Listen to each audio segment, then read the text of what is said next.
Di video kali ini saya akan menjelaskan bagaimana cara saya mengerjakan soal nomor 3. Jadi, kita mulai dari yang soal A dulu. Untuk mengerjakan soal 3A, pertama-tama itu kita cari dulu rata-rata total. Nah, rata-rata total itu caranya adalah N total dibagi dengan T total. Nah, kita cari dulu N totalnya. N total itu 5 dikali 4. Hasilnya adalah 20. Nah, habis itu kita cari juga T totalnya. T totalnya itu 16,87 tambah 16,24 tambah 15,02 tambah 15. Hasilnya itu adalah 3,14. Nah, jadi kita bisa tahu rata-rata totalnya itu adalah 3,157. Iya, 3,157.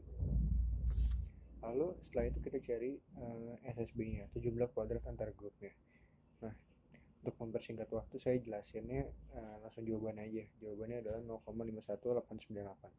Nah, setelah dapat SSB, kita cari juga SST. Nah, SST itu caranya jumlah semua data dikurangi dengan rata-rata yang dikuadratkan.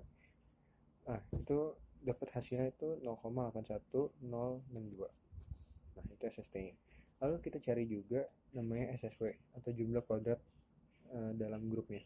Nah, caranya adalah SST dikurangi dengan SSB-nya. Hasilnya adalah 0,29164. Nah, setelah itu kita kita bikin tabel ANOVA-nya. Nah, buat bikin tabel ANOVA-nya, kita mesti isi dulu nih. Yang pertama kita isi dulu derajat bebasnya. Nah, V1 sama dengan K dikurang 1. K-nya itu 4, berarti 4 kurang 1 sama dengan 3. Nah, untuk V2-nya itu N dikurang K. N itu 20 nilainya. Berarti 20 dikurang 4 sama dengan 16. Nah, habis itu kita cari MSB-nya. MSB-nya sama dengan SSB dikurang V1 sama dengan 0,17. Lalu MSW itu SSW dibagi V2 sama dengan 0,02. Nah, habis itu kita bisa cari F hitungnya. F hitung itu sama dengan MSB dibagi dengan MSW. Hasilnya adalah 8,5. Lalu kita juga dapat F tabelnya sama dengan 3,24. Nah, karena kita udah dapat semua berdasarkan hasil-hasil dari tabel ANOVA-nya itu, kita bisa bikin dua hipotesis. Nah, hipotesis yang pertama itu di mana HO itu sama dengan mu1 sama dengan mu2, atau bisa dibilang semuanya sama. Lalu untuk yang kedua itu H1 tidak sama dengan 0 atau tidak semuanya sama.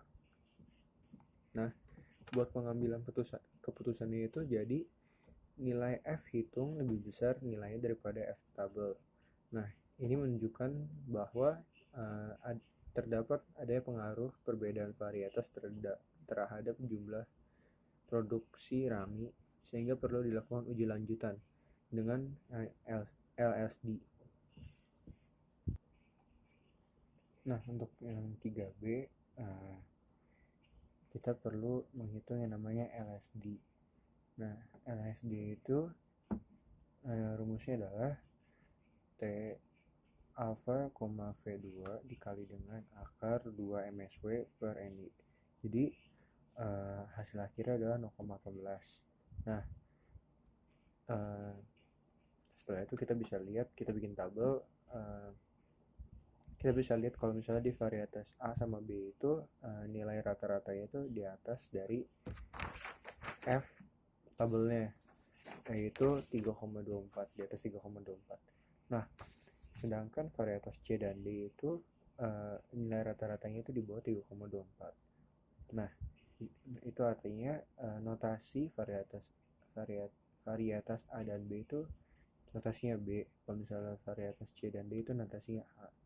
Jadi bisa disimpulkan dari semua varietas A dan B lah yang memberikan perbedaan yang signifikan, dan perlakuannya itu yang terbaik karena jarak antar perlakuan memiliki nilai yang